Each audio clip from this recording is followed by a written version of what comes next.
Hey, what's going on, everybody? It is Matthew. Once again, everybody, thank you so much for joining me for another episode. A few days ago, I did knock out the LJN Bendies. Today, I'm finally going to get to the LJN Thumb Wrestlers as well.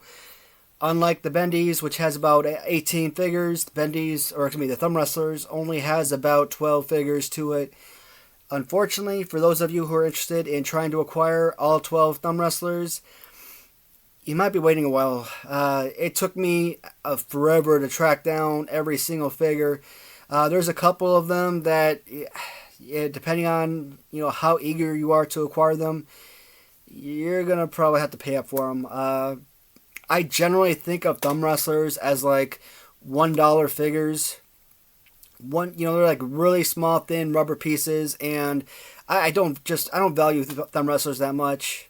As a kid, I absolutely despised them. I just thought they were some of the ugliest, non-playable, goofy-looking things I'd ever seen.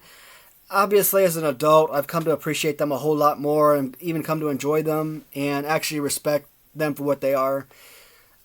I don't think anyone ever has actually used them as, playable actual thumb wrestlers. So we'll take a look at the first one here. So when you look at thumb wrestlers, about 4-inch figures, generally roughly the same size as what you would find with your actual bendies. Every single thumb wrestler is the exact same build, so they're all crouched over in the same exact positioning. So they're all playable figures. What sucks is, like I said, with that big old gap in the back, nobody's sitting there with their thumb in the back trying to wrestle with these things. If you're going to wrestle them, you're going to hold them just like you would any other action figure. And you're going to sit there and play, just like this. I really don't know why I wouldn't have actually liked this as a kid. Because for a 4-inch figure, you could have used this very easily with your Hasbros and whatnot. Yeah, they might have been a little bit smaller and whatnot, but I'm okay with that. Like I said, I wasn't picky as to what I used for play as a kid. I talked about using like Thundercats and, bendable superheroes, just pretty much anything that I had that could be used as, as a wrestler. So, Galoob figures, Hasbros, they all played a role. What I called Remco back in the day, but they weren't Remcos. They were knockoff figures. They were all used as wrestlers. And very common figures. The Big John Stud. They look great. I don't know what my problem was for all these years. As an adult collector, I'm glad I got into this line. They're fantastic. I was a hater for so long, and I'm kind of disappointed. And I gotta tell you, finally finishing this line has been such a sense of pride for me. So the first one is Big John Stud. So I'm gonna probably look at a couple of these every now and then. So here is. And I don't have every single carded figure there is because there's just so many. I mean, you probably have. Think of it as 5 wrestlers. So 5 wrestlers have about. Think of it as like 5 wrestlers versus Hillbilly Jim versus Hulk Hogan versus who else was there? Junkyard Dog versus I want to say, was it Ricky Steamboat? I want to say Ricky Steamboat was another one. Maybe Paul Orndorff. So Hogan, Junkyard Dog, and Hillbilly Jim were definite. And I want to say the last 2 is Paul Orndorff and Ricky Steamboat. I think there were like 22 box sets. So you're going to see like versus Iron Sheik versus Big John Studd versus Roddy Piper. Those are all common characters. So you're going to see these repeat over and over again. So here is Hillbilly Jim versus. And for the most part, these cards are generally the same. You're going to find some differences here and there. The card backing is absolutely pretty amazing. I think the thumb wrestlers on card are actually some of my favorite packaging. I think they're probably better than any of the even regular 8-inch card packages. So this is pretty spectacular. So this is, again, Hillbilly Jim versus. This is Hillbilly Jim versus Big John Studd. Then we got Hillbilly Jim versus the Iron Sheik. So these packaging all look the same so far. So the main character, I guess, would always be on the left-hand side here. And then the bad guy would be on the right-hand side. Well, when you're facing it, it would be on the right-hand side. And then, you know what? I'm going to get to my... No, I don't want to risk pausing the video or escaping out of the video. I didn't turn off the AOO, and I completely forgot. Stupid me. And then Hillbilly Jim versus Big John Studd. Or Roddy Piper, excuse me. Big John Studd. Yeah, so these are all the same. Okay. Alright. Next one up we're looking at is Hulk Hogan, thumb wrestler, individual. And we will look at the Hogan one very shortly. So, again, these figures are all exactly the same. They're all very reminiscent. We have Hogan, and then the Iron Sheik. Take him off. So they all kind of look like the bendy / 8-inch figures. So they kind of keep the same look throughout for these. Lost my little stool on that one. The little step that keeps the figure on the stand.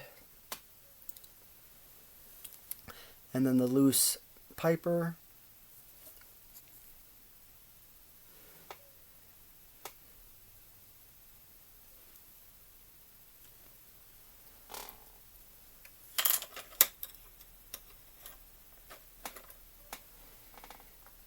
And then the one we looked at in the packaging, the Hillbilly Jim.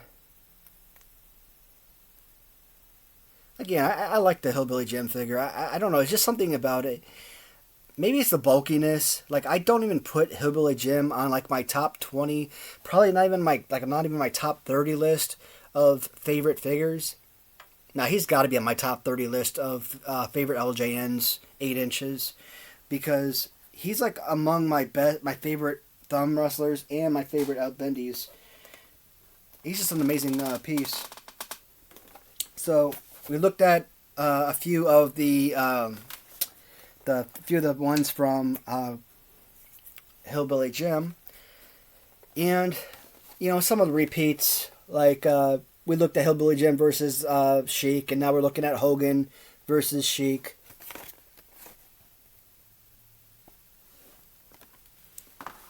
We looked at Hillbilly versus Studd, and we looked at Hogan versus Studd.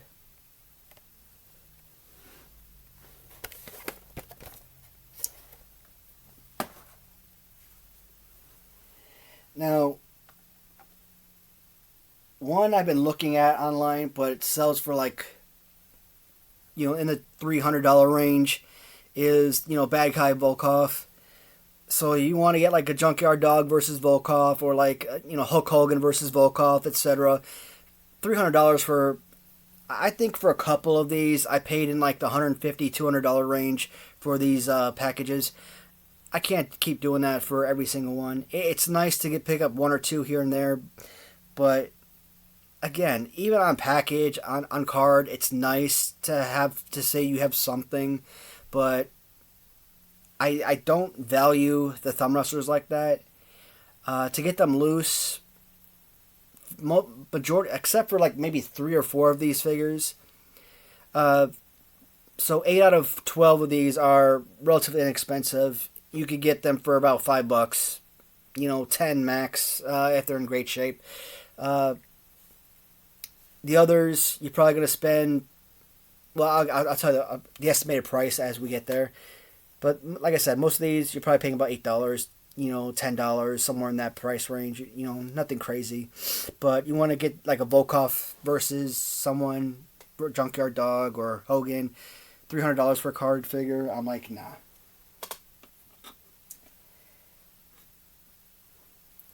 So, unlike the Bendies or the 8-inch rubber figure, when they came out with the Thumb Wrestler, they decided to take away Junkyard Dog's pants and put him in underwear or trunks.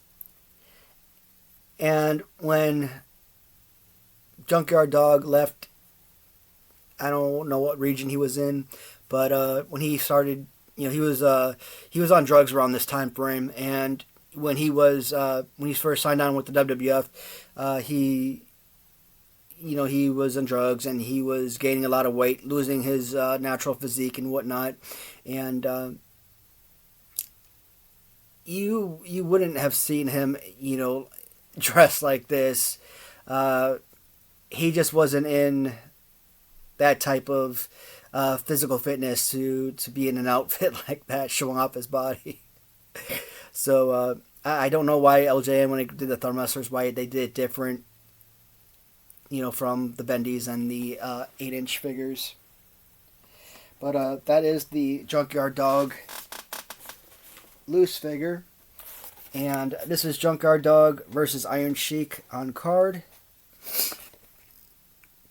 And I think this is actually one of the worst of the lot that I have among the carded figures. So this one is actually one of the more expensive ones I had. And like I said, the Volkov, this one probably costs about $200. Anytime you come across a Volkov on card for the Thumb Wrestlers as the bad guy, you're going to pay up for it. You want to find like a Hulk Hogan versus Roddy Piper, that's like a $300 card right now. If that's really the market price for it, I don't know. I've only come across like maybe one seller that has it on eBay. So, if you're the only person that's selling it, you could pretty much, make your price. So, if you want it, you're going to have to pay up for it. Here's another good one. Junkyard Dog versus Piper. So, Junkyard Dog actually has a lot of the really good ones. So, versus Stud and versus Sheik is very common. But, you want a versus Piper one or versus Nikolai Volkov, yeah, those are up there. We haven't really got to the really mint, popular, rare, expensive ones yet. Now this right here is the absolute cream of the crop. This is my golden child of the Thumb Wrestler collection. This is one of my golden gooses. As an individual loose figure, I was able to get this through PayPal, $325. Excuse me. Steger GQ off of eBay, he reached out to me, let me know he had this. I had told him I was looking for a King Kong Bundy Thumb Wrestler. This was the very last figure that I needed in order to complete the Thumb Wrestler collection. I actually thought when I paid up $200 for the Jake Roberts, I thought that was it. That was the last big purchase I needed. I didn't even realize there was a King Kong Bundy, and I kind of looked up the collection, and I'm like, dang, there's a King Kong Bundy too. I was so mad. And I'd never come across King Kong Bundy. I didn't think I would ever find this. And I was getting ready to pay up like $300 some to get a custom made of it because I didn't think I'd ever find an original. I didn't know yet. I probably wasn't going to do it because I didn't want to pay that much. I mean, not for a custom and not for, you know, not for a thumb wrestler. And could you imagine what a King Kong Bundy on card thumb wrestler would sell for? We're probably talking close to $1,000. But what I love about the thumb wrestler is that this figure, just like the King Kong Bendy or the 8-inch figure, there's a lot of weight to this figure. Like, you pick up any of these other figures, they're like weightless. You pick this thing up, it has a lot of weight. You can feel the weight in your hand. It's incredible, and I love that they do that. It's just an amazing piece. I love this. I mean, easily my favorite thumb wrestler. There's absolutely no doubt. This is just an incredible piece. It's just a gorgeous thumb wrestler. I mean, probably my favorite. No, it is. When I did my video about the King Kong Bundy, I mean, it's just a very playable figure. So yeah, of course that's gonna be my number one, favorite Bendy or favorite Bundy figure as well. Get this back in the stand here. All right.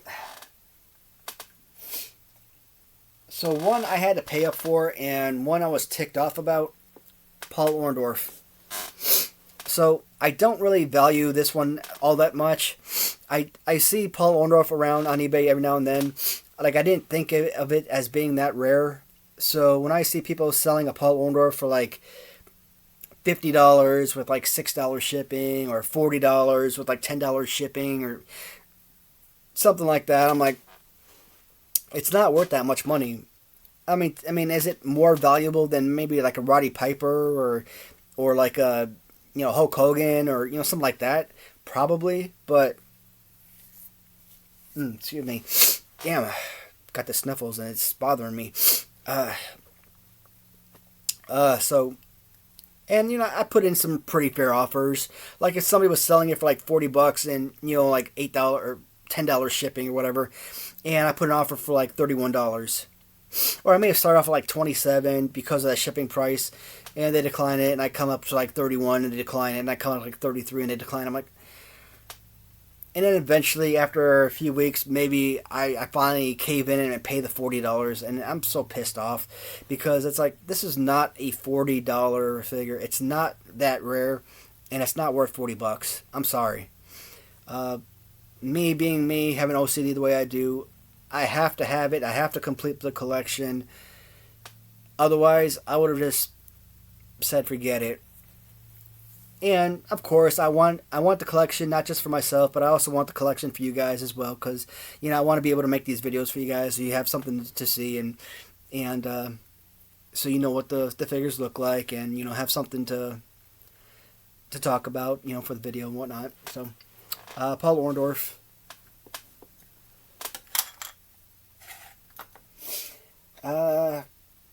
Macho Man.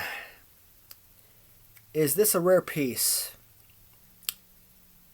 I didn't realize until right now, or maybe I did. I just haven't, I don't really stare at these every single day, so maybe I noticed when I first got it, but I haven't really paid attention recently. But he's got like this pig nose or something, like his nose is cut off a little bit.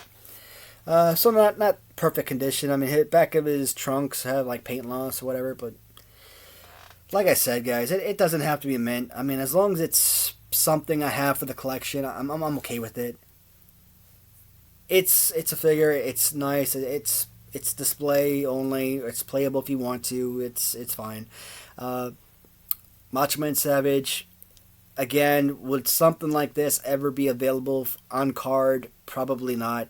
Again, if there is someone out there who owns this figure on card, they're probably never in a million years going to sell it. And if they do, it's probably going to be selling for like $1,000, something crazy. Macho Man. He's a beloved character, so I'll keep it up there for a little bit longer, in case anybody wants to pay a little bit more attention to it.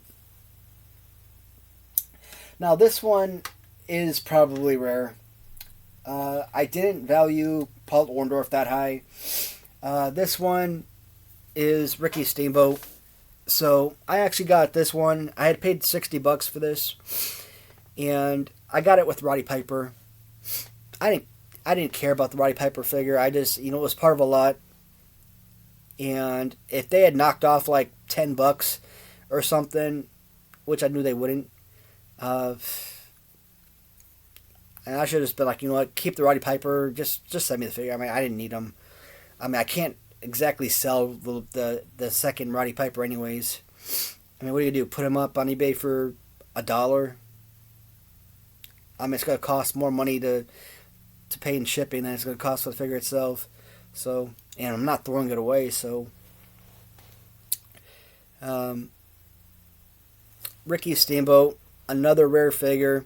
Probably the third or fourth most. I'd say probably the third most rare figure. So King Kong Bundy is definitely the most rare figure. This right here would be the third. So Bundy the most rare. Ricky Steamboat would be the third most rare, and Paul Orr I would say would be the fourth most rare, and the last figure we're looking at would be the second most rare. Just plain simple figure, just black all over. I'm thinking there's a Macho Man and Ricky Steamboat tag team set, or 2-pack. Man, that's probably one of my most coveted box sets. I would absolutely love to get that Thumb Wrestler set.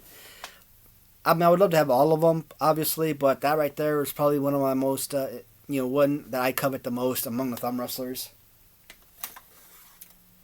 All right, so at the time, the one figure I thought was my most valuable Thumb Wrestler, and it is Jake the Snake Roberts. Man, seriously, guys, you're probably looking at about a $200 to $300 figure right here. I actually lucked out and bought this on auction. I think I paid just under $200 as a purchase price. I think I got it for around $180, $190. But in general, you do see this on, for sale for, in the $200 range. And I wanted to slap myself when I bid it, because I knew I had to pay that money in order to complete the collection. And when I got it, I figured, you know what? I want to complete this collection. I have to pay it, because I'm never going to get it, cheaper. It really is a great looking figure. I really like the way that snake wraps around his neck over there. It looks truly phenomenal. It's an incredible piece.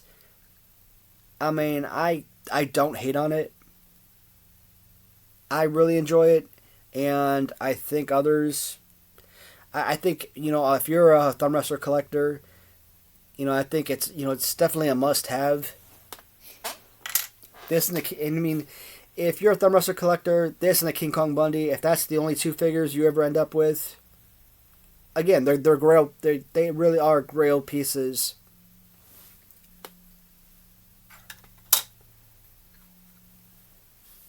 I want to put these in like little protective cases or whatnot to keep them from getting damaged, but at the same time, I want to keep them on stands with the rest of the figures so that they can be properly displayed.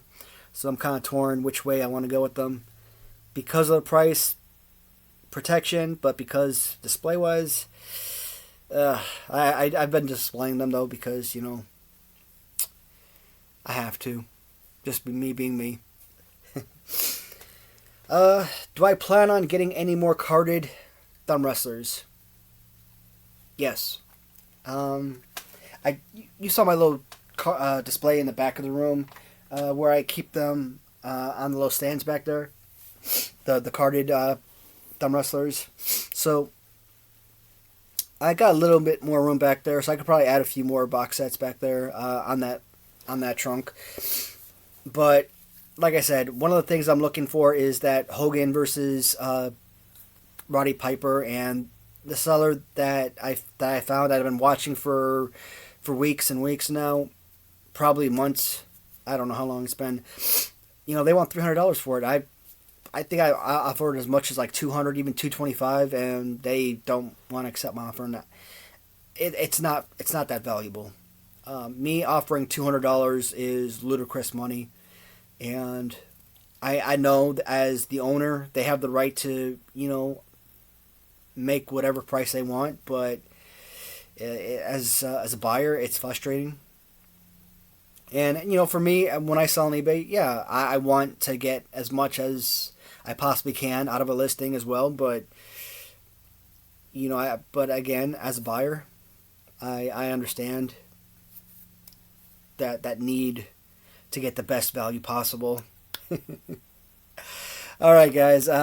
Everybody, thank you so much for watching. As always, hopefully this was a fun video for you guys. And I made 3 videos today. In fact, I think I might make a 4th one. I think I'm going to go back and make another video of the tag team tournament because I want to get as many of these videos in queue as possible because I like posting on a daily basis. I think it really, makes the fans happy to have something to watch on a daily basis.